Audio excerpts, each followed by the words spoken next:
Eude, o libertador de Israel.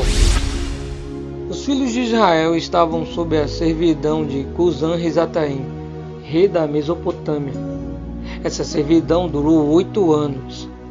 A vida financeira e o crescimento de Israel não progrediam devido às altas taxas de impostos. Impostos estes que, uma vez não pagos, geravam prisões, açoites e escravidão. Mas por que o Senhor havia permitido tal situação?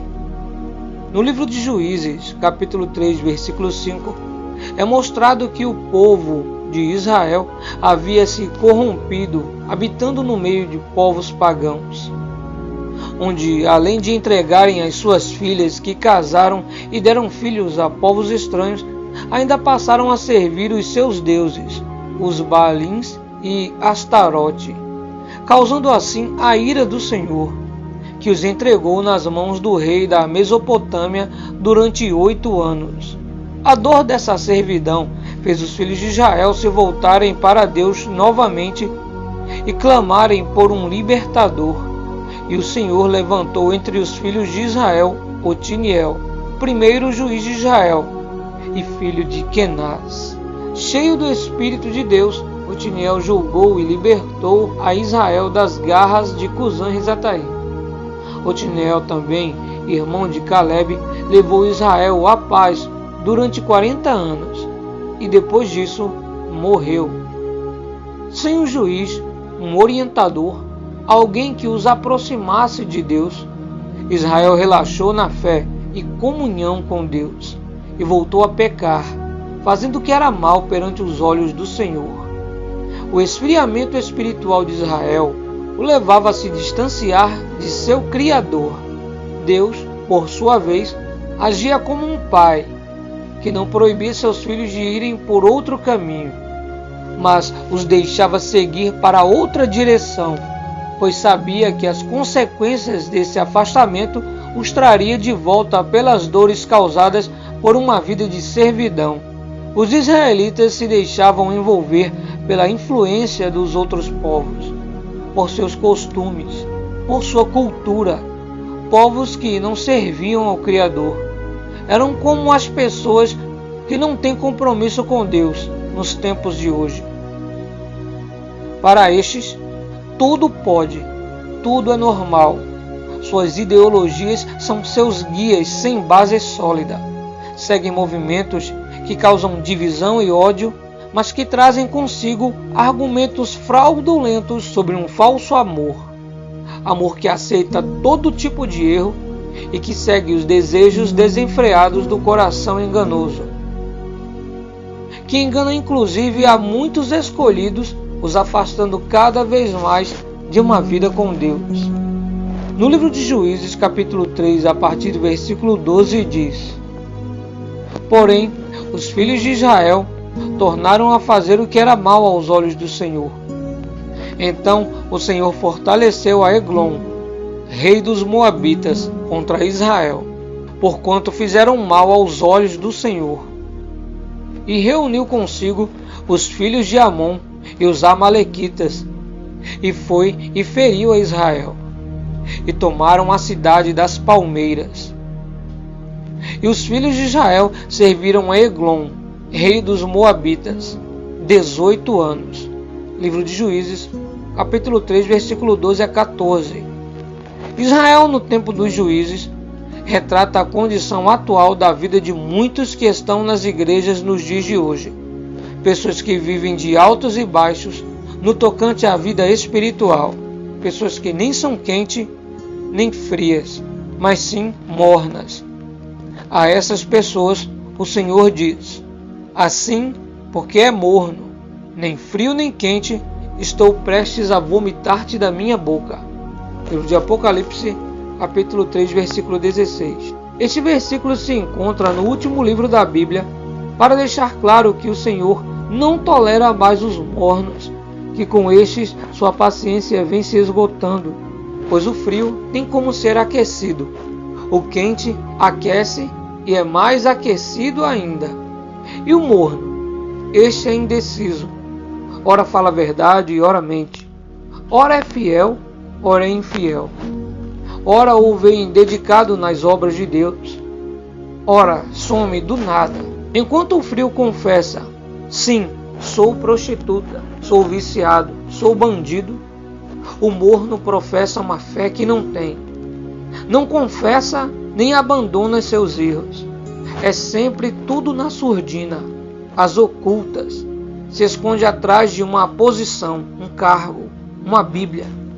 Todas as vezes que o povo de Deus agia contra os preceitos divinos, o Senhor os entregava nas mãos dos seus inimigos, para que abandonassem aquela vida hipócrita e passassem a viver uma vida pautada na verdade que liberta, a palavra de Deus. Israel fora dominada por Eglon, um rei famoso por sua valentia e por uma característica peculiar, proveniente de seu descuido com a saúde, a obesidade. Assim como na passagem do filho pródigo, que se afastou do pai para viver da maneira que bem queria, mas depois voltou arrependido, Israel decidiu se voltar para o Senhor.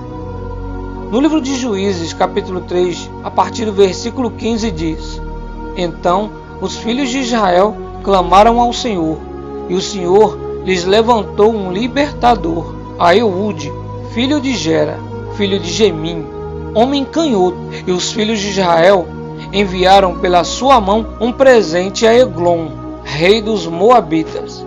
Reparem que Israel tentava agradar a seu opressor, tentando obter alguma vantagem com isso, ou alcançar sua misericórdia ante a opressão.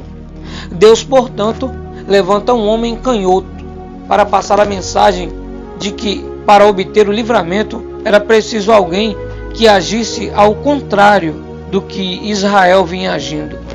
As atitudes não podiam ser as mesmas. Eude era este homem.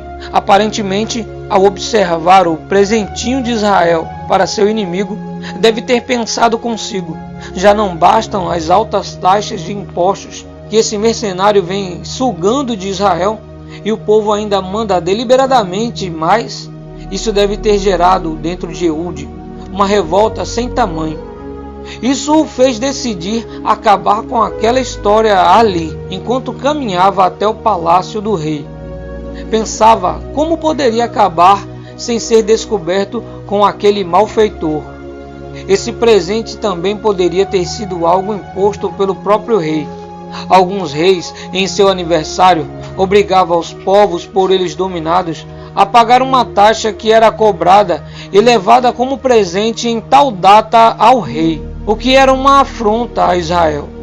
E Eude fez para si uma espada de 2 fios, do comprimento de 1 côvado, e cingiu-as por baixo das suas vestes, à sua coxa direita. E levou aquele presente a Eglon, rei dos Moabitas. E era Eglon homem muito gordo. E sucedeu que, acabando de entregar o presente, despediu a gente que o trouxera. Porém, ele mesmo voltou das imagens de escultura que estavam ao pé de Gilgal e disse: Tenho uma palavra secreta para ti, ó rei. O qual disse: Cala-te. E todos os que lhe assistiam saíram de diante dele. Eude entrou numa sala de verão, que o rei tinha só para si, onde estava sentado, e disse: Tenho para dizer-te uma palavra de Deus. E levantou-se da cadeira. Então Eude estendeu a sua mão esquerda e tirou de sua coxa direita e lhe cravou no ventre, de tal maneira que entrou até o cabo, após a lâmina. E a gordura encerrou a lâmina, porque não tirou a espada do ventre. E saiu-lhe o excremento. Então Eude saiu ao pátio e fechou as portas da sala e as trancou. E saindo ele, vieram os servos do rei e viram. E eis que as portas da sala estavam fechadas. E disseram: Sem dúvida está cobrindo seus pés na recâmara da sala de verão. E, esperando até se alarmarem, eis que ele não abria as portas da sala. Então tomaram a chave e abriram. E eis ali seu senhor, estendido e morto em terra. E Eude escapou, enquanto eles demoravam, porque ele passou pelas imagens de escultura e escapou para Seirá. Confiar em deuses falsos traz consequências graves para seus devotos adoradores. As gigantescas imagens dos deuses dos moabitas serviram para esconder e garantir fuga ao homem que destruiu seu rei, uma forma indireta que Deus utilizou para envergonhar aqueles deuses falsos. E sucedeu que, chegando ele, tocou a trombeta nas montanhas de Efraim, e os filhos de Israel desceram com ele das montanhas, e ele adiante deles, e disse-lhes: segue-me, porque o Senhor vos tem entregue vossos inimigos, os moabitas, nas vossas mãos. E desceram após ele, e tomaram os vales do Jordão contra Moabe, e a ninguém deixaram passar.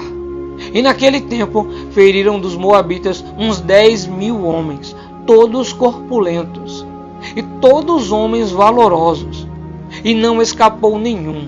Assim foi subjugado Moabe naquele dia debaixo das mãos de Israel, e a terra sossegou 80 anos. Israel, portanto, venceu quando seguiu o exemplo de Eude. O clamor foi importante, porém há casos que conta mais a atitude de não presentear o inimigo com agrados, mas presenteá-los com a resposta prática divina. Sempre que Israel se voltava para Deus, eles também abandonavam seu pecado, e Deus prontamente enviava-lhes um libertador. Universal é o canal de Deus. Aqui eu aprendi a obedecer os mandamentos seus. Guerreiros e guerreiras, vamos compartilhar a mais um belo vídeo e a palavra espalhar. Curta, deixe seu like.